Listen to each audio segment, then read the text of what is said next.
Bem-vindo a todos aí e a todas. Então, basicamente, o que a gente procura falar a respeito de política hoje é sobre um viés psicanalítico. A nossa convidada, ela vai fazer essa aproximação da política como algo que pode ser interpretado de acordo com a teoria que nos foi trazida por Freud, por outros tantos, mas o Freud, certamente, para quem não está familiarizado com a psicanálise, é um nome muito conhecido. Mas seria bem interessante a gente falar sobre o que é, então, a política. Porque para a gente interpretar a partir da psicanálise, é interessante que a gente saiba o que nós temos de conhecimento comum sobre política. É fato que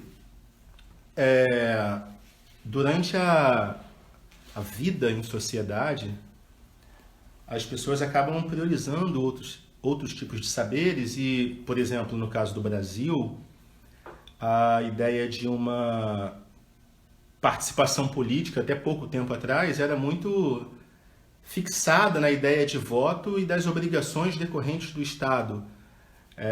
Então, a maior parte da população até então exercia suas prerrogativas políticas ou no voto ou, por exemplo, no pagamento de tributos. E a gente vê uma mudança nesse cenário a partir do momento de que a própria população começa a se articular um pouco mais politicamente, debater política como um fenômeno mais plural, mais acessível. E a gente hoje pretende também esclarecer algo mais além dessa perspectiva que o conhecimento comum nos traz a respeito de política. Quero trazer uma imagem hipotética. Imagine que você viva numa realidade um pouco anterior do que essa que nós chamamos de sociedade, e, portanto, a sociedade não está estabelecida. E é exatamente por ausência de uma sociedade que você não vai conseguir imaginar a presença de uma lei, a presença de um Estado.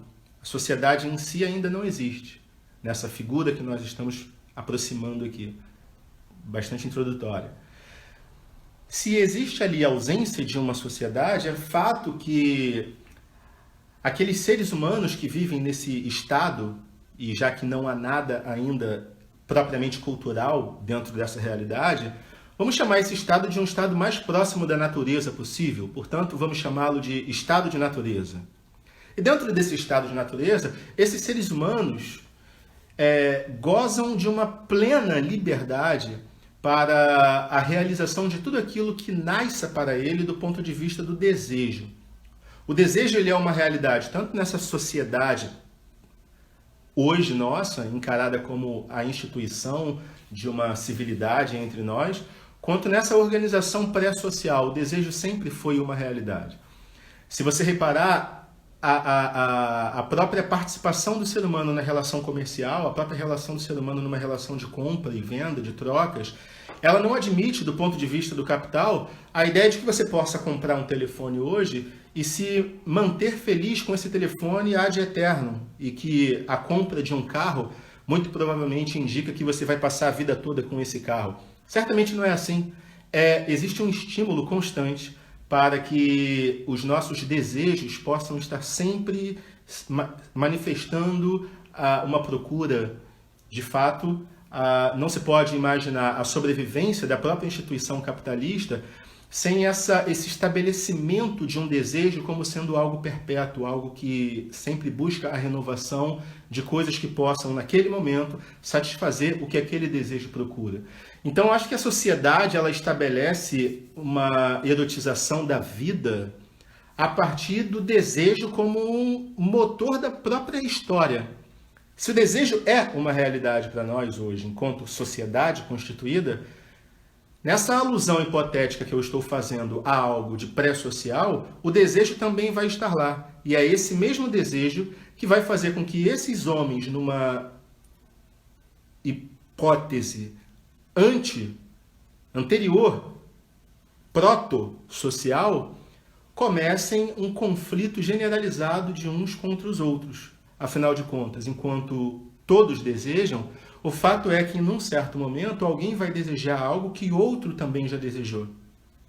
E de repente pode até desejar algo que outro já possuiu. Então a ideia de propriedade ela é uma marca, tanto na nossa sociedade quanto nessa sociedade, nessa ausência de sociedade que a gente está teorizando aqui. Uma guerra de todos contra todos, nessa sociedade, nessa ausência de sociedade que nós estamos tratando, seria exatamente a condição para surgir um afeto específico nesse humano pré-civilizado, que seria o próprio medo. Afinal de contas, se existe alguém desejando as mesmas coisas que eu vou ter que, em um certo momento, competir. Não só isso, alguém pode desejar as coisas que eu tenho, que eu reconheço como sendo minha, mas existe um problema aqui, um problema do ponto de vista bem prático. Não há leis. Ninguém pode saber o que é de ninguém. Ou seja, surge um novo afeto que é exatamente o medo. O medo de sofrer uma violência extremada, o medo de ser atingido por esses outros sujeitos que estão também numa relação de pré-civilização. Talvez seja esse o sentimento que justificaria esses homens chegar a um acordo, talvez o primeiro deles.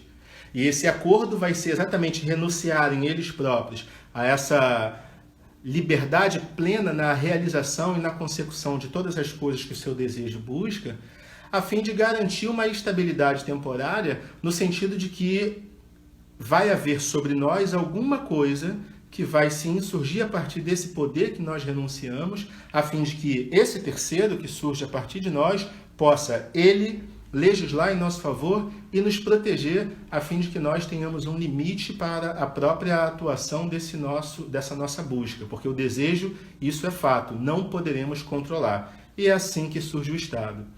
Seria muito bom se essa teoria fosse minha, porque por mais que ela não pudesse ser comprovada na realidade, seria um bom ponto de vista para a gente poder explicar o Estado. Mas, na verdade, essa é uma teoria criada pelo inglês Thomas Hobbes, no seu livro Leviatã, e que é o ponto de partida para a maioria das pessoas que vêm buscar algum conhecimento em ciência política e em teoria geral do Estado. Ora, se é uma realidade que o que justifica, a nível hipotético, as primeiras teorias que justifiquem a manutenção e a existência do Estado, o próprio desejo como um acontecimento, não há uma possibilidade da gente compreender o Estado enquanto essa agregação entre pessoas desejantes, senão pela própria ótica da psicanálise, que está articulada a partir dessa estrutura que Sigmund Freud vem trabalhar, que é exatamente o desejo.